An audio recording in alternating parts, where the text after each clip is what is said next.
दोस्तों नमस्कार। कैमरामैन रीमा जायसवाल की तबीयत कुछ ठीक लग रही थी, तो हमसे रहा नहीं गया। हम कहा चलो आप वीडियो बना लेते हैं यूट्यूब। तो दोस्तों आज का जो टॉपिक है वो है abstract theory, mass energy conversion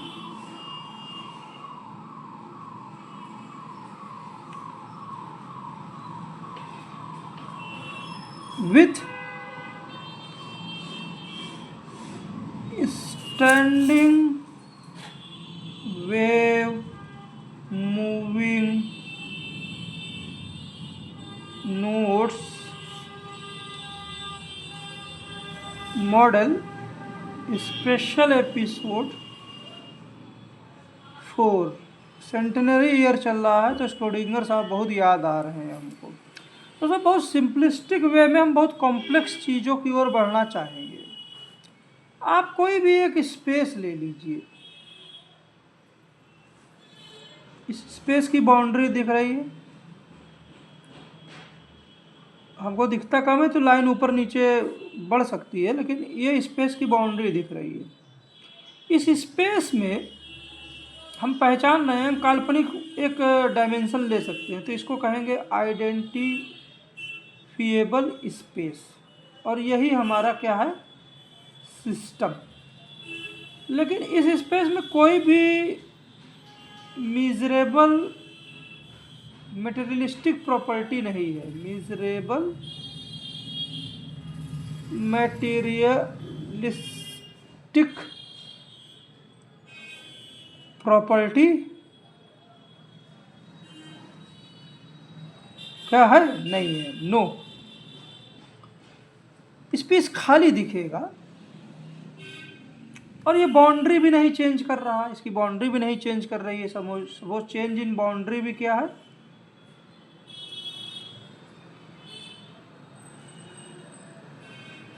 with passage of time, वो भी क्या है, ज़ीरो। तो हम इसको मैथमेटिकली इसके लिए क्या कर सकते हैं, हम यही बोल सकते हैं कि एक वैकेंट स्पेस है और चूँकि बाउंड्री नहीं चेंज कर रहा है समय के साथ, तो इस सिस्टम की एनर्जी हम जीरो ना कहकर हम ये कह सकते हैं कि जो भी इस सिस्टम की एनर्जी है इस वैकेंट स्पेस की, और एक तरह से पूरा खाली है तो एक प्योर फेज भी इसको कह सकते हैं, पी। इसकी एनर्जी क्या है, कांस्टेंट है। क्या है, कांस्टेंट। अब अगर मान लीजिए ये चीज़ समय के साथ शेप चेंज करे, अभी ये गोला हो गया है, उसके बाद ट्रायंगल बना ले, उसके बाद फिर से क्या बोलते हैं, ये अपने आप को यहीं पे रिप्रोड्यूस कर ले, तो हमारा जो आइडेंटिफिएबल स्पेस है वो रिप्रोड्यूसिबल है और बार बार ऐसे एग्जैक्टली रिप्रोड्यूस हो रहा है। तो हम केवल हम अब ये कह सकते हैं कि जो टोटल एनर्जी है, टोटल एनर्जी इस सिस्टम की वो अब कांस्टेंट तो है। क्या है, कांस्टेंट तो है, वो कंजर्वेटिव सिस्टम तो है, परंतु चूंकि चेन शेप हो रहा है तो इसलिए एनर्जी के कम से कम दो पार्ट होंगे। एनर्जी के कम से कम दो पार्ट होंगे और मॉडल की सिंप्लिसिटी के लिए हम कहते हैं कि ये दोनों पार्ट दो प्योर फेजेस में डिवाइड हैं। मतलब एक वैकेंट फेज जो तो शुरू में था,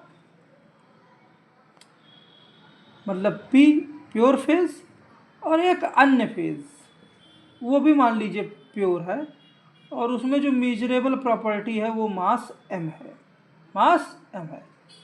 ये दोनों का सम E जो है वो कांस्टेंट है। क्या है, कांस्टेंट है, इसलिए शेप चेंज हो रहा है, अन्यथा शेप चेंज होता ही ना। शेप बाहर ही नहीं चेंज हो सकता, शेप अंदर भी चेंज हो सकता है, दो फेज के इंटरेक्शन से, टू फेज के इंटरेक्शन से, दो प्योर फेजेस के इंटरेक्शन से। और एक प्योर फेज की एनर्जी एक फॉर्म में है और जो मास फेज की एनर्जी है वो दूसरे फॉर्म में है। ये दोनों आपस में एक दूसरे में कन्वर्ट हो रहे हैं। तो अगर हम आउटर शेप को फिक्स कर दें, आउटर शेप को फिक्स कर देते हैं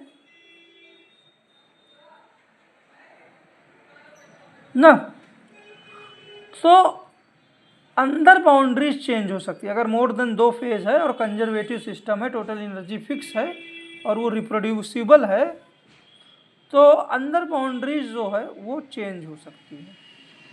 क्या हो सकती है?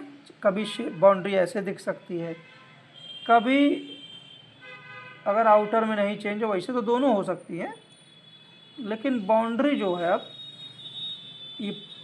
ये बाउंड्री जो दिख रही है ये वैक्यूम को रिप्रेजेंट कर रहा है, मतलब प्योर फेज ईपी, ठीक है ना, वैक्यूम को। और ये क्या है? ये एक्चुअली में मेटेलिस्टिक फेज 4 टुकड़ों में बट गया, जिसकी एनर्जी ईएम है। और दोनों की एनर्जी जो है, स्पेस और मास की एनर्जी दोनों का जो सम है वो हमने बताया यहाँ पे। कहाँ लिखा है रीमा? ये कांस्टेंट है। ये एक्चुअली में क्या है? सिस्टम की एनर्जी है, या ये किसकी है? रिप्रोड्यूसिबल जो स्पेस है उसकी एनर्जी है। कहने का मतलब ये है कि एक्चुअली में फॉर एग्जांपल हमने ये बाउंड्री है, ये फिक्स है, और इसमें हमने एक प्योर फेज वैक्यूम के अलावा, वैक्यूम अभी छोड़ दीजिए उसको दिमाग से, एक प्योर फेज भरा हुआ है जिसका मास, ये प्योर फेज है और इसकी मेजरेबल प्रॉपर्टी क्या है? मास है। क्या है? मास, कोई फिक्स मास है। तो अगर ये सिस्टम पूरा अभी मास से भरा हुआ है हर तरफ और ये प्योर फेज है, मतलब इसके अंदर और कुछ स्पेस कुछ नहीं है, कुछ भी नहीं है, प्योर फेज है एकदम, टोटल मास m से भरा है, मास m से। आउटर बाउंड्री नहीं चेंज होती है, लेकिन ये अब सिस्टम होता क्या है कि ये 4 पार्टों में ब्रेक हो जाता है, 4 पार्टों में ब्रेक। जहाँ ये लाइनें क्या दिखा रही? 1 मास, 2 मास, 3 मास, 4 मास। ये लाइनें केवल ये दिखा रही हैं ब्रेकेज को। क्या दिखा रही हैं? ब्रेकेज को, या कहें दूसरे प्योर फेज वैकेंट फेज को, और जिसकी एनर्जी क्या है? ईपी। और इन चारों की टोटल एनर्जी वो क्या है? ईएम। क्या है? ईएम। जब प्योर फेज पूरा था तो टोटल एनर्जी क्या थी? ये सिस्टम की जो फिक्स थी इस पूरे स्पेस की इज इक्वल ईपी प्लस ई। हाँ वो तो थी ना, लेकिन ये अब केवल ये मास में है चूँकि, तो ये ईएम के बराबर होगी। किसके बराबर होगी? ईएम के। ईएम। परंतु यहाँ पर उसी सिस्टम की टोटल एनर्जी जो होगी, जिसकी बाउंड्री चेंज हो रही है और कंजर्वेटिव सिस्टम है, तो टोटल एनर्जी वही ईएसआई ही होगी, परंतु अब कुछ एनर्जी जो है वैकेंट फेज में रहेगी, मतलब प्योर पीएचपी ये वैकेंट फेज है, प्लस बची हुई एनर्जी जो है वो मास वाले फेज में, या मास वाले फेज की मेन एनर्जी है, कुछ एनर्जी इसमें चली गई। समय के साथ सिस्टम आगे बढ़ेगा और सिस्टम में वैकेंट स्पेस बढ़ गया। ये टोटल स्पेस वही है आउटर वाला, लेकिन सिस्टम में वैकेंट स्पेस बढ़ गया, तो एक मास फेज ये रहा, एक मास फेज ये रहा, एक ये रहा, एक ये रहा, तब भी सिस्टम की जो एनर्जी है वो वही रहेगी। अब सिस्टम में जो ये वाले वैक्यूम वाला फेज है इसकी एनर्जी ज़्यादा हो जाएगी और इसकी एनर्जी मास वाले की कम हो जाएगी। इन दोनों सिस्टम को कीजिए जब एग्जैक्ट ब्रैकेट हुआ था, ना के बराबर वैक्यूम फेज बना था, दोनों में मास लगभग उतना ही है, क्योंकि ब्रेकेज ना के बराबर है। लेकिन ये ब्रेकेज देखिए, ये सरफेस एरिया दे रहा है। पहले इंटरनल सरफेस एरिया 0 था, इंटरनल सरफेस एरिया 0 था। ब्रेकेज की वजह से ये जो नया सरफेस क्रिएट हुआ, उससे क्या हुआ, ये नया सरफेस जो क्रिएट हुआ उससे एनर्जी खर्च हुई, और वही एनर्जी एक्चुअली में इस स्पेस में है। एनर्जी आएगी कहाँ से? इसी फेज के मास से आएगी। तो मतलब इस फेज का मास फेज की एनर्जी घट रही है समय के साथ, और वो उसका मास फेज की एनर्जी घट रही है, तो मतलब उसका मास घट रहा है। यहाँ मास घटेगा और स्पेस की एनर्जी बढ़ेगी, यहाँ पर मास और घट जाएगा, उसकी एनर्जी घट जाएगी, और स्पेस और बढ़ेगा, उसकी एनर्जी बढ़ जाएगी। ये है क्या? मास एनर्जी कन्वर्जन। मास एनर्जी कन्वर्जन।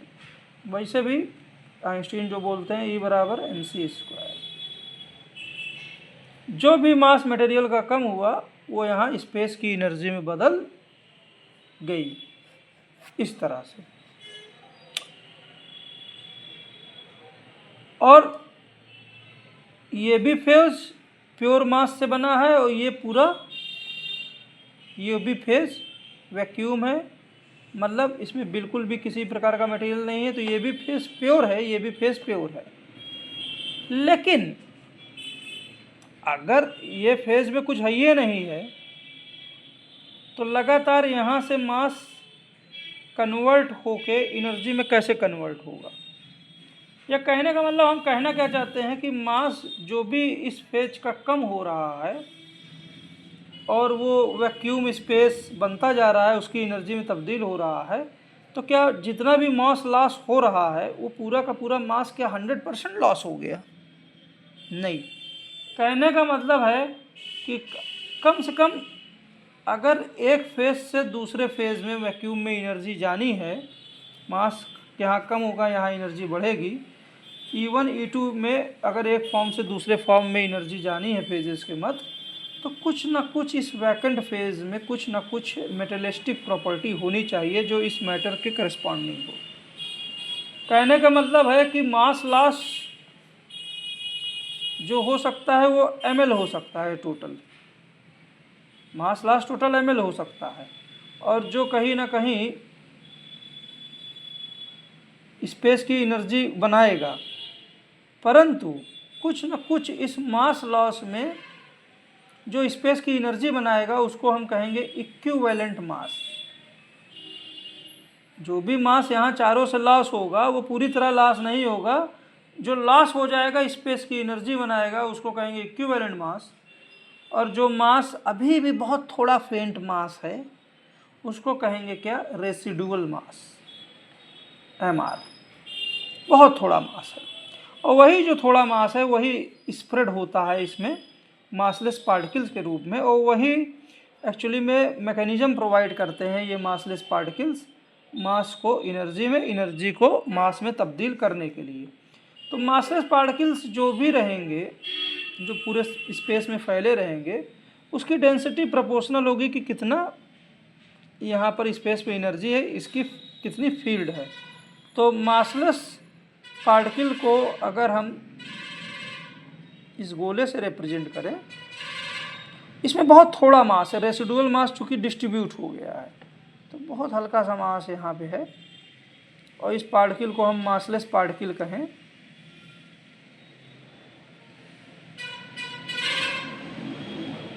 ठीक है, तो कोई भी स्पेस जो रहेगा वो प्योर नहीं हो सकता है, वैकेंट नहीं हो सकता है, उस स्पेस में मासलेस पार्टिकल्स रहेंगे, मासलेस पार्टिकल्स रहेंगे। और ये प्योर फेज है, ये मान लीजिए कि पार्टिकल है, प्योर पार्टिकल। क्या है? Pure particle. क्वांटम लेवल पे ये जो मासलेस पार्टिकल में जो मास है, थोड़ा मास, ये प्योर पार्टिकल के साथ कंपैरिजन में मतलब कैलकुलेशन में मायने रख सकता है। कहने का मतलब ये है कि अगर ये न्यूक्लियस है इसको आप एक तरह से वो मानिए, क्या बोलते हैं, इतना बड़ा मानिए न्यूक्लियस है, एक तरह से आप कहिए कि एक तरह से ये इलेक्ट्रॉन, और ये मान लीजिए न्यूक्लियस है, और हमारा जो इलेक्ट्रॉन है क्वांटम लेवल पे, जिसको हम एक पार्टिकल की तरह विजुलाइज कर रहे हैं, ये एक पार्टिकल क्वांटम लेवल पे एक पार्टिकल की तरह नहीं रह सकता। अगर मेन पार्टिकल है, अगर ये प्योर मास है जिसका ना, जिसमें एक मास है, प्योर स्टेट है इलेक्ट्रॉन की, जिसमें मास है, जिसमें ये इलेक्ट्रॉन का मास है और ये प्योर फेज में है, लेकिन इसके साथ जो ये पूरी फील्ड है, पूरी फील्ड है, इस पार्टिकल के साथ इसका जो भी मास है प्योर फॉर्म में, इसी इलेक्ट्रॉन का मास इस फील्ड में होगा, मासलेस पार्टिकल्स के रूप में होगा। न्यूक्लियस पास इस मासलेस पार्टिकल की डेंसिटी अधिक होगी, और ये सारे मासलेस पार्टिकल्स में नेगेटिव चार्ज भी होगा। कुछ चार्ज इलेक्ट्रॉन का यहाँ मास में बचेगा, कुछ यहाँ मासलेस पार्टिकल्स में रहेगा, ये क्लाउड के रूप में रहेगा। क्लाउड की डेंसिटी यहाँ हायर रहेगी, डेंसिटी ऑफ नेगेटिव क्लाउड।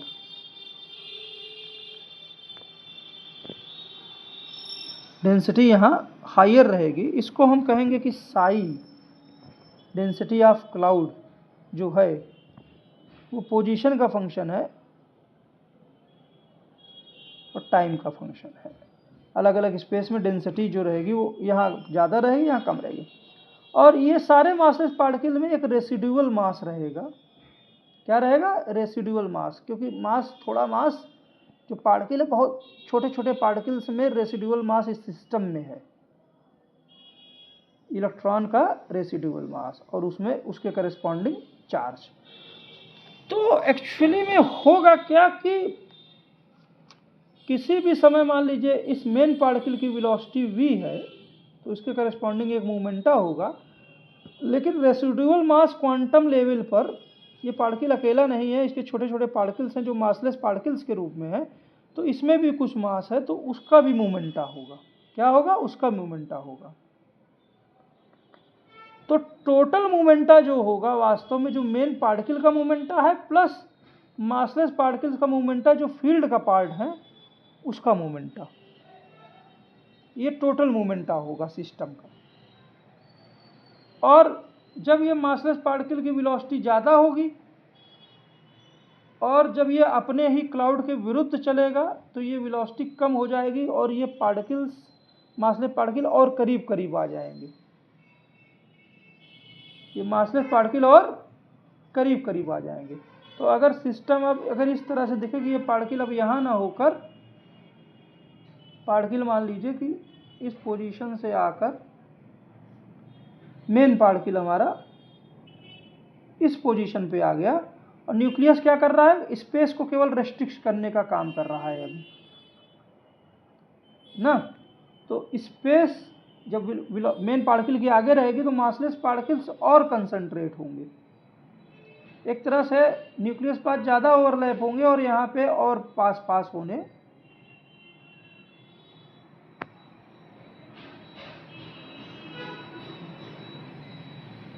ना, इस तरह का कुछ सिस्टम होगा।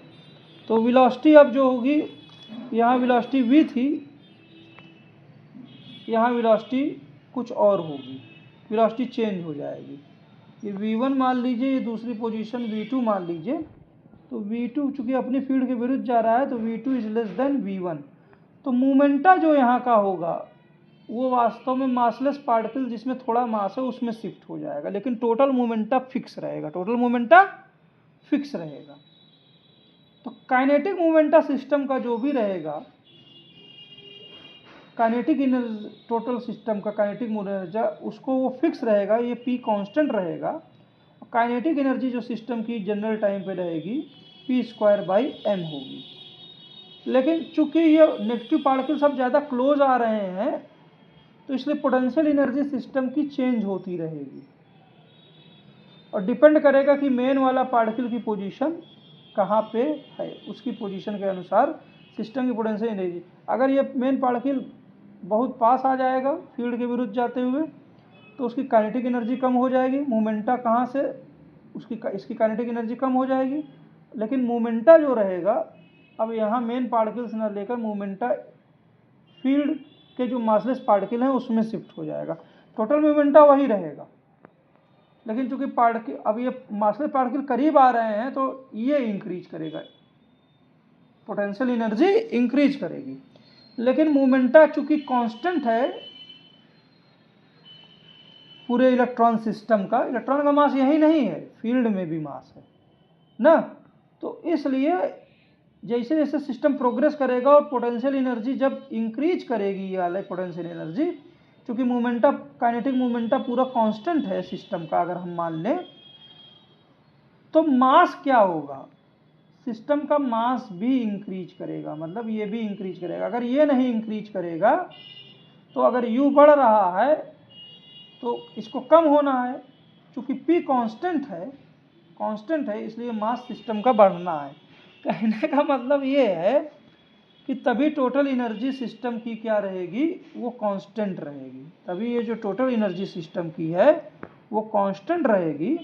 और जब एनर्जी टोटल सिस्टम की इन्हीं परिस्थितियों में E कांस्टेंट रहेगा, इन्हीं परिस्थितियों में ux बदलेगा घटेगा, चूँकि मोमेंटा कांस्टेंट है तो इसको इसको 2m करते हैं kinetic energy, p/2m multiplied by p कर सकते हैं, चूँकि अब ये कांस्टेंट है।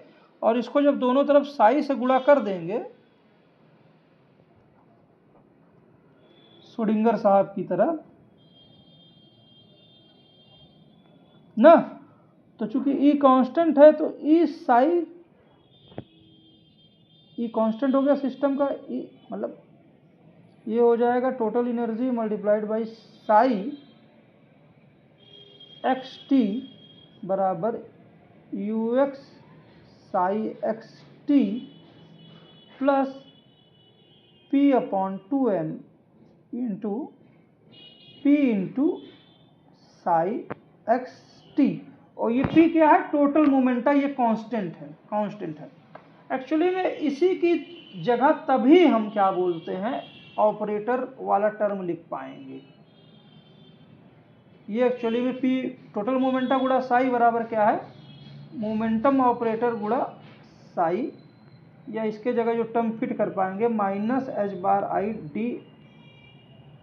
D Sai x T upon D T, तभी हम ऑपरेटर टर्म ले पाएंगे अगर मोमेंटा फिक्स रहेगा। इसी तरह से एनर्जी जब तक फिक्स नहीं रहेगी तो इधर वाले टर्म को हम एनर्जी ऑपरेटर गुणा साई एक्स टी नहीं लिख सकते हैं, अर्थात h/i मल्टीप्लाइड बाई डेवर्ट टी साई एक्स टी नहीं लिख पाएंगे। That is mass energy conversion जो है वो श्रोडिंगर इक्वेशन के डेरिवेशन में जो टोटल एनर्जी बराबर potential energy plus kinetic energy हम लेते हैं, मास एनर्जी कन्वर्जन इसके हर्ट में है और पार्टिकल का स्प्रेड इसके हर्ट में है। कहने का मतलब जो मेन पार्टिकल है समय के साथ उसका मोमेंटा जो फील्ड में जो उसके रेसिडुअल मास है उसमें चला जाएगा, और वो मोमेंटा अब ये जब वेलोसिटी गेन करेंगे तो ये एक्चुअली में ओवरलैप करेंगे, तो होगा क्या कि यहाँ का momenta kinetic momenta massless particles में जब ओवरलैप करेंगे अगेंस्ट देयर चार्ज ना, तो यहाँ का मोमेंटा इस मासलेस पार्टिकल में शिफ्ट होगा, मोमेंटा इस पार्टिकल का मोमेंटा इसमें शिफ्ट होगा, मोमेंटम, और ये पार्टिकल अपने चार्ज के विरुद्ध जब आ जाएंगे तो इनकी वेलोसिटीज कम होगी। जब वेलोसिटीज कम होंगी तो इनका मास बढ़ जाएगा। जब इनका मास बढ़ जाएगा तो कहीं ना कहीं जो आपको मेन पार्टिकल यहाँ दिखता है वो मेन पार्टिकल की पोजीशन आगे चल के नेक्स्ट सिस्टम में यहाँ दिखेगी। एक्चुअली में मास क्वांटम लेवल पे स्प्रेड होता है। अगर ये न्यूक्लियस है तो न्यूक्लियस के बाहर जो इलेक्ट्रॉन का मास है वो मेन पार्टिकल में तो है ही है, साथ में वो मास अप्रिशिएबल रूप से फील्ड में भी है। क्या है? फील्ड में भी है। और टोटल मोमेंटा जो काइनेटिक मोमेंटा मास से रिलेटेड होता है वो p कांस्टेंट होता है, क्योंकि मेन पार्टिकल का मोमेंटा तो घट बढ़ सकता है, लेकिन फील्ड के जो पार्टिकल में मोमेंटा है वो भी घट बढ़ सकता है। काइनेटिक पोर्शन मास करस्पॉन्डिंग वो भी बढ़ घट सकता है, और समय के साथ ये वाला जो फील्ड में मास है वो भी बढ़ घट सकता है।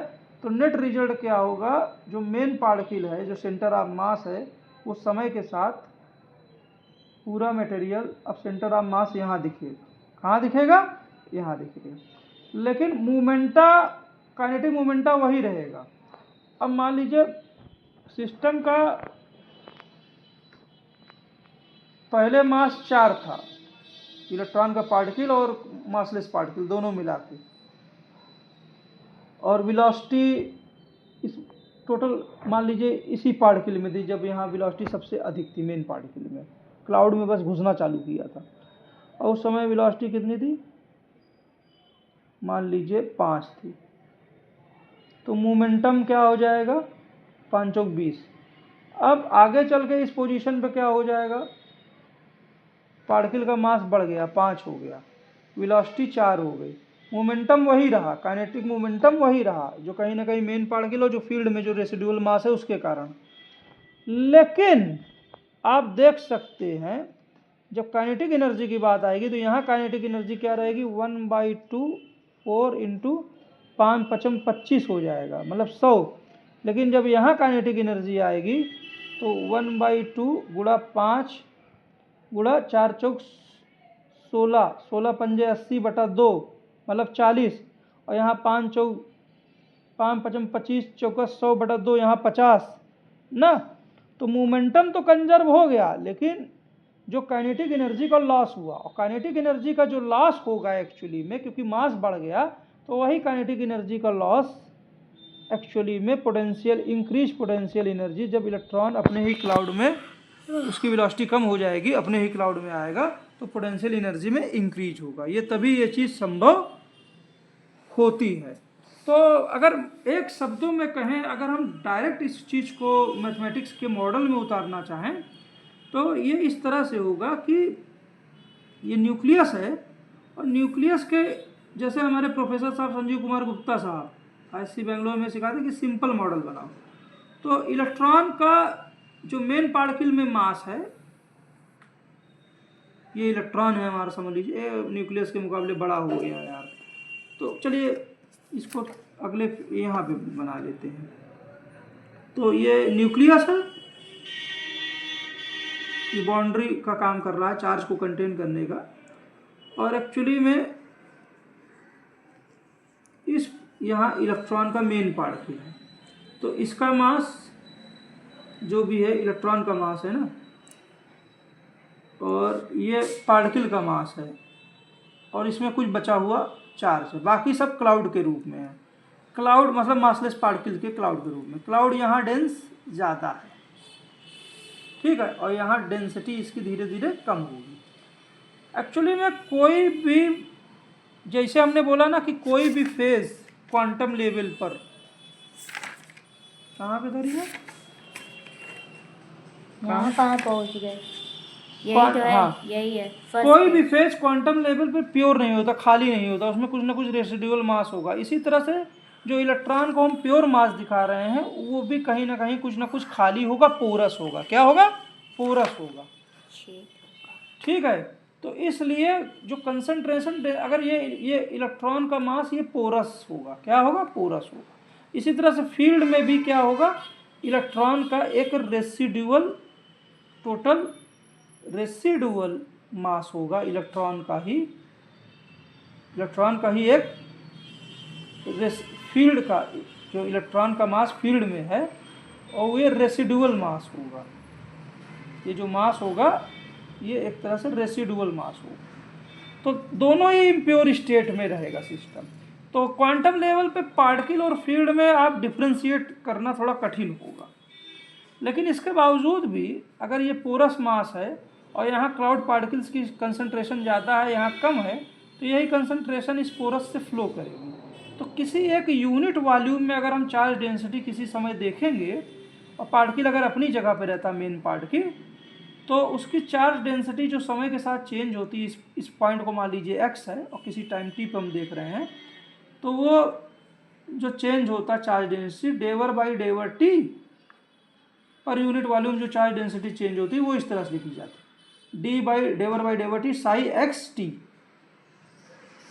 और ये एक्चुअली में जो चार्ज डेंसिटी कंसंट्रेशन ग्रेडियंट के कारण ही नेट यहाँ से पाता है, यहाँ से लूज होता।